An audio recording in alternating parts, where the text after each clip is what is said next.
Praise the lord. ప్రభువైన యేసుక్రీస్తు వారు ఈ రోజు మనకు అందిస్తున్నటువంటి వాగ్దానం సామెతల గ్రంథం 4వ అధ్యాయం 18వ వచనం. నీతిమంతుల మార్గము అంతకంతకు తేజరెల్లును.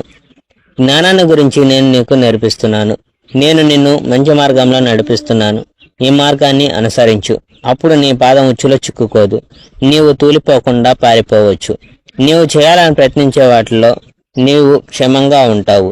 ఈ పాఠాలు ఎల్లప్పుడూ జ్ఞాపకం ఉంచుకో. ఈ పాఠాలు మర్చిపోకు. అవే నీకు జీవం. దుర్మార్గులు నడిచే మార్గాన్ని అనుసరించకు. అలా నడుచుకునవద్దు.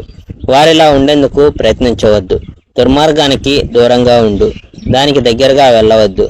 దానిని దాటి తిన్నగా వెళ్ళిపో. చెడ్డవాళ్ళు ఏదో ఒక చెడు చేసేంత వరకు నిద్రపోలేరు. ఆ మనుషులు మరో వ్యక్తిని బాధించేంత వరకు నిద్రపోలేరు. ఆ మనుషులు దౌర్జన్యము అనే మద్యం తాగుతూ దుర్మార్గము అనే రొట్టెను తింటారు. ఇతరులను బాధించకుండా జీవించలేరు. మంచి మనుషులు ఉదయకాంతిలా ఉంటారు. సూర్యోదయం అవుతుంది. ఆ రోజు మరింత ప్రకాశవంతంగా సంతోషంగా తయారవుతుంది.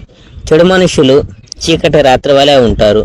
వారు చీకటిలో తప్పిపోయి వారికి కనపడని వాటి మీద పడిపోతూ ఉంటారు. నా కుమారుడా, నేను చెప్పే విషయాలు గమనించు. నా మాటలు జాగ్రత్తగా విను. నా మాటలు నిన్ను విడిచిపోనీయకు.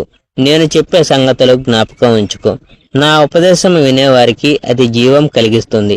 నా మాటలు శరీరానికి మంచి ఆరోగ్యం లాంటివి.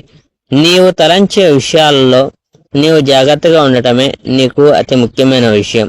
నీ తలంపులు నీ జీవితాన్ని ఆధీనంలో ఉంచుకుంటాయి. Praise the Lord. May God bless our India.